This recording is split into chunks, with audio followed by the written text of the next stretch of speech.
Just 9 months after his release, Valentino is back in prison, but this time on his own terms. He's addressing inmates in Washington, D.C., telling them about his passion for drawing, which he started in prison as a way of coping. Yeah, this is my favorite, and this is the most iconic hole in golf. 28 years ago, Valentino was wrongfully convicted of murdering a man who was shot during an altercation. As a young father, he faced nearly 4 decades in prison.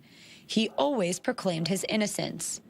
I spent 27 years in prison for a crime I didn't commit, and I'm here just to show the support, because we need change in this system. It needs to be equal, it needs to be fair and just, and I guess, by me being here, my voice lends that type of support, and hopefully we can reach lawmakers.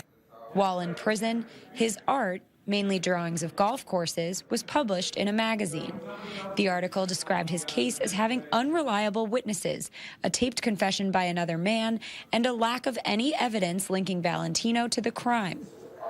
Inspired by his story, students producing a documentary about wrongful convictions secured an interview with the original prosecutor, who admitted this lack of evidence, and the case was reopened. Valentino's conviction was vacated, and he was released from prison. Without that video, who knows, I might not be here right now. The visual evidence, it speaks so much more volumes than evidence just in the paper, that's typed out on a piece of paper. When people can see a visual, they can see it more clear than they could if it was something that they had to read. Here, Valentino meets with the wife of another inmate featured in the documentary series. She hopes the media attention will secure his release as well. Can you hear a shot? So the students have a way about them of getting people to talk. I think their youthful innocence coming forward when they go in to talk to people, I think people were much more receptive.